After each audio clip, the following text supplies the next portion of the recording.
स्वागत है आप सभी का कक्षा 10 विज्ञान पाठ 1 का चुन चुन कर बेहतरीन प्रश्न लेकर आ गया हूं मैं। तो चलिए शुरू करते हैं। पहला प्रश्न है, चलिए काम आसान करने के लिए 3 ही ऑप्शन, अगले क्वेश्चन से 4 ऑप्शन दिखेगा। निम्नलिखित में से कौन सा बुझा हुआ चूना है? आपको बताना है कि बुझा हुआ चूना कौन सा है। मान लीजिए आपको याद नहीं है या फिर समझ लीजिए कॉन्सेप्ट को। तो CaO मतलब कैल्शियम ऑक्साइड, ये जो होता है चूना के लिए प्रयोग किया जाता है। कैल्शियम ऑक्साइड यानी चूना। लेकिन यहाँ पे क्या बोला गया है? बुझा हुआ चूना। परीक्षा में ये भी आ सकता है कि चूना का क्या होता है रासायनिक सूत्र, तो ये हो जाएगा CaO यानी कैल्शियम ऑक्साइड। लेकिन पूछा है बुझा हुआ चूना, तो आप समझिए इसका कॉन्सेप्ट। कैल्शियम ऑक्साइड तो हो गया सिर्फ चूना, इसको बुझाने के लिए इसमें डालेंगे H2O यानी जल, तो क्या बन जाएगा हमारा? ये बन जाएगा। चलिए आगे बढ़ते हैं। CaCO3 जब टूटता है तो बनता है हमारा CaO + CO2। तो ये किस प्रकार की अभिक्रिया है? तो आपको यही बताना है, बताइए। तो बिल्कुल सही। अगर आप नहीं बता पा रहे हैं तो ध्यान से देखिए वीडियो को, आप बहुत कुछ सीखिएगा और स्क्रीनशॉट आप लेते रहिए हर एक प्रश्न का, ठीक है। और जो भी मैं बात बताता हूँ ध्यान से सुनिए, और जो लिखने वाला है उसको लिख भी लीजिए। तो इसका हो जाएगा अपघटन अभिक्रिया। चलिए आगे बढ़ते हैं।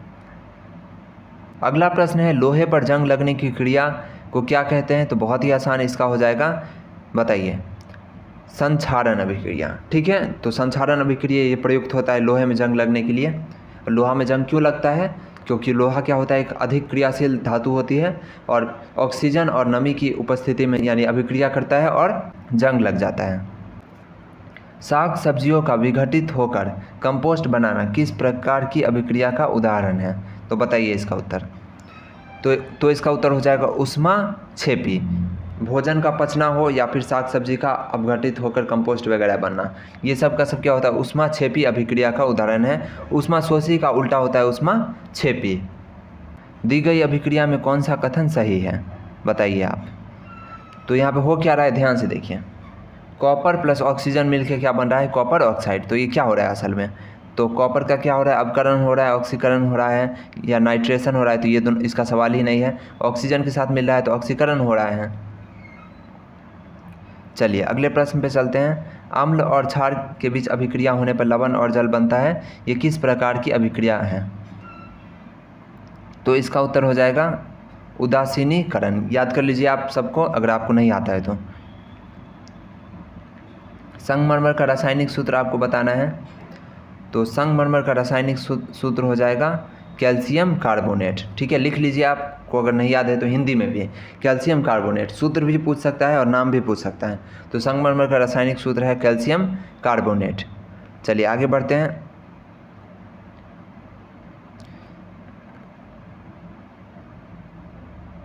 ये किस प्रकार की अभिक्रिया है? Zinc plus copper sulphate. तो जिंक सल्फेट प्लस कॉपर, ये किस प्रकार की अभिक्रिया है? तो ये जो है अभिक्रिया वो है विस्थापन अभिक्रिया। ऐसा क्यों? तो देखिए यहाँ पे जिंक बन रहा है जिंक सल्फेट और कॉपर को साइड कर दिया है, कॉपर को विस्थापित कर दिया है, तो ये हो गया विस्थापन अभिक्रिया। मतलब ऐसे समझिए, जब अधिक क्रियाशील धातु किसी कम क्रियाशील धातु को जो विस्थापित कर देती है तो उसी को बोलते हैं विस्थापन अभिक्रिया। यानी अगर आप एक्सपेरिमेंट कीजिएगा तो कॉपर अलग हो जाएगा और ये दोनों मिल जाएगा, ठीक है। यानी कॉपर को क्या कर दिया, कॉपर सल्फेट से अलग कर दिया, और जिंक जो पावरफुल था वो खुद ही सट गया इसमें कॉपर में, सल्फेट बना लिया और कॉपर को बाहर कर दिया, क्योंकि कॉपर क्या है, कम क्रियाशील। तो जो भी कम क्रियाशील रहेगा वो बाहर हो जाएगा, जो अधिक क्रियाशील रहेगा वो सट के बन जाएगा, ठीक है। चलिए आगे बढ़ते हैं। अभिक्रिया जिसमें आयनों का आदान प्रदान होता है क्या कहलाता है? तो इस अभिक्रिया का नाम बताना है आपको। तो इस अभिक्रिया का नाम हो जाएगा द्विविस्थापन, ठीक है, द्विविस्थापन। अब मैं आपको एक सूत्र लिखा देता हूँ द्विविस्थापन का, जो कि परीक्षा में पूछ भी सकता है, सब्जेक्टिव और ऑब्जेक्टिव दोनों में। तो यहाँ पे देख लीजिए उदाहरण, NaCl प्लस AgNO3, तो बनेगा इसके साथ क्या बनेगा उत्पाद? तो हो जाएगा AgCl प्लस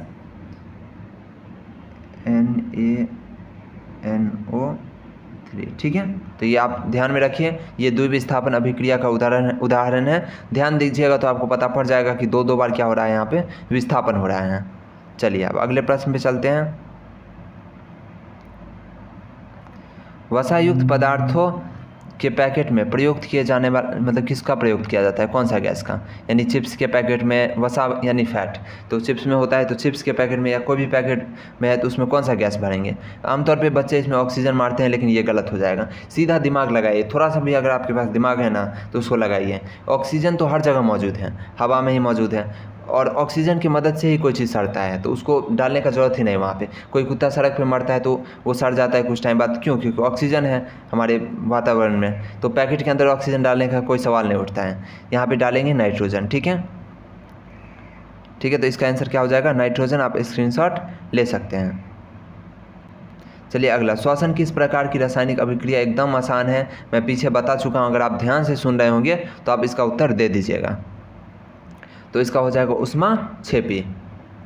पीछे मैं बता चुका हूँ इस प्रश्न को उदाहरण देते वक्त। अगला है, निम्नलिखित में से कौन सा पदार्थ बिना ज्वाला के जलता है। तो ये तो एकदम आसान है, बताइए। तो इसका आंसर हो जाएगा कोयला। अब ऑप्शन से भी कुछ सीख ले लीजिए। मोमबत्ती मतलब पता ही होगा आपको, ये भी जलने वाला चीज़ है। केरोसिन को आमतौर पर मिट्टी का तेल बोला जाता है। और मीथेन गैस, ये गैस है, प्राकृतिक गैस है, जो कि क्या होता है, ज्वलनशील होता है। सभी का सभी ज्वलनशील ही है। चलिए देखिए, दही बनना किस प्रकार का परिवर्तन है। तो बिल्कुल आसान, लेकिन कई बार एग्जाम में आ चुका है। जितना भी प्रश्न मैं लिया हूँ सबका सब परीक्षा की दृष्टि से महत्वपूर्ण है, कई बार आ चुका है।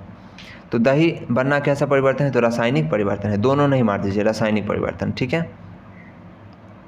शरीर में भोजन का पचना किस प्रकार की अभिक्रिया है। तो उदासीनीकरण अभिक्रिया नहीं होगा, क्योंकि इसमें लवण और जल बनता है, ये दूसरा चीज़ हो गया, पीछे मैं बता चुका हूँ।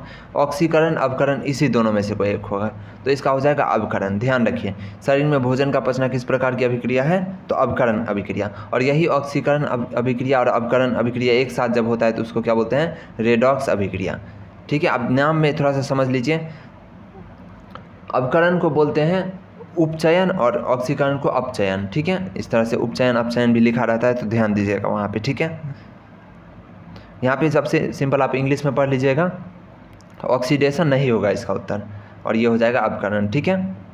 अगला प्रश्न है, मैग्नीशियम प्लस ऑक्सीजन मिलकर मैग्नीशियम ऑक्साइड बन रहा है, तो ये किस प्रकार की अभिक्रिया हो जाएगा। तो इसका आंसर हो जाएगा संयोजन अभिक्रिया। संयोजन अभिक्रिया की परिभाषा समझ लीजिए, अगर आप कंफ्यूज हो रहे हैं तो।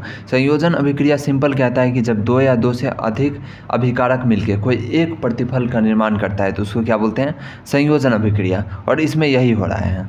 और रेडॉक्स अभिक्रिया में जो होता है साथ साथ होता है ऑक्सीकरण और अपकरण, जो कि यहाँ ऐसा कुछ नहीं हो रहा है। ठीक है, तो यहाँ पे क्या हो जाएगा, संयोजन अभिक्रिया।